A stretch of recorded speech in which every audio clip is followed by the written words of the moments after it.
Star Trek Discovery, Episode 13, What's Past is Prologue.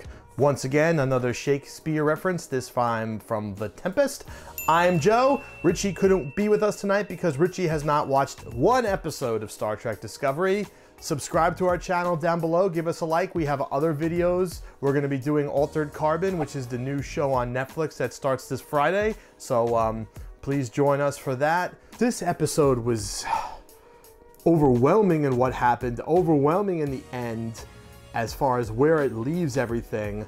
Star Trek Discovery has been like a roller coaster ride that just keeps going up and down and up and down, and it is non-stop, and they keep twisting and turning, and this was no different.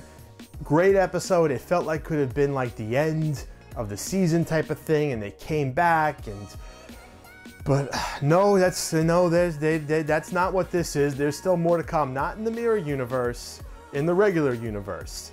Where we left off, we discovered that Lorca was mirror universe Lorca, which was wild. That we basically just watched all these episodes, and he was a villain. He's like all the other Terrans, evil, xenophobic. Lorca's loose on the flagship, staging his coup. Discovery, the microbial network is contaminated because of what the Terrans are doing. The Terrans on their end are also using the spore drive network because of the mirror stamets, basically making biological weapons out of it, and powering huge ships and just pushing the spore network to the point where they've overtaxed it and contaminated it, which is going to lead to the destruction of both humanities.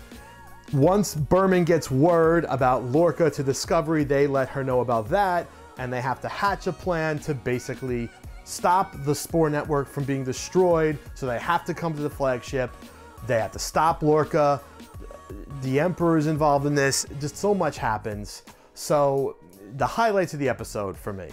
And this is where it gets really weird. They have the Star Wars board scene on the Discovery where everybody's standing around and they're looking at a screen and they're talking about what they have to do, their plan to basically save the universe. And even to the point where Saru gives an impassioned speech in which he says, he circles back to what he said in the pilot about their species senses the coming of death and he doesn't sense it. So that was really wild. This was like Star Wars stuff here as far as like this episode. There's lots of battles back on the flagship. You know, there's a reconnection with Michael Berman and the Emperor, which was interesting.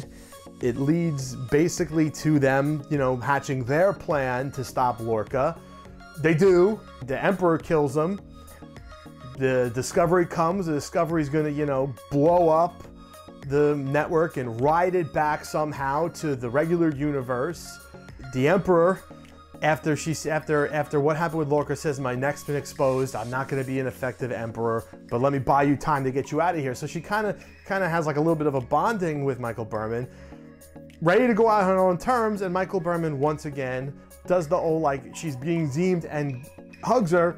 So the Emperor now is on the Discovery as it's going back to the regular universe. Michael Berman, for being so smart, seems to make the stupidest decisions.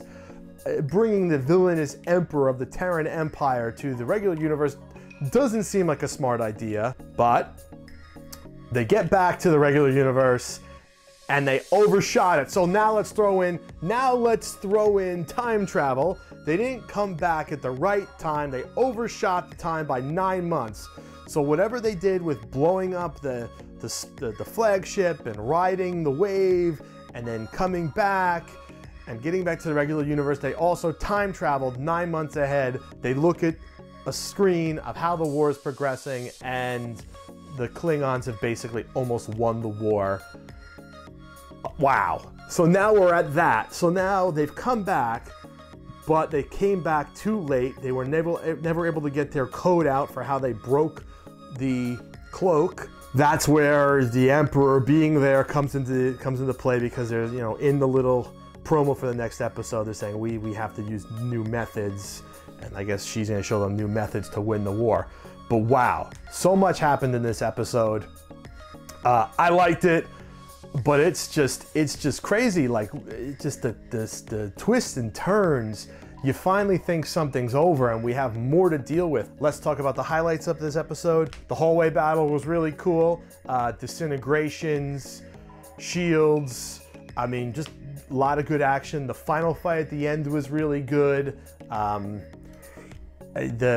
Obviously Saru once again really was great. Saru's great. He's becoming one of my favorite characters. And what happens now? Is he the captain? I mean, he is obviously the captain, but is he the captain going forward? Is he the captain in season 2? I don't know. That's you would think he would be. Interesting note, Commander Landry. For those who don't remember, Commander Landry was the chief of security earlier in the season, who was kind of a jerk and kind of an idiot and let Ripper out, and Ripper ripped her apart. The Commander Landry in the Mirror universe was actually more likable than the regular Commander Landry. So it's kind of, there's always, you know, that's kind of cool. I like that. Berman's a really good character, but Berman, like, is really stupid sometimes. Like, for all her smart, she's stupid. Now, maybe it's going to work out that they have an evil, basically Mirror universe evil Giorgio in the regular universe now, because she has tactics and stuff they can use to turn the war.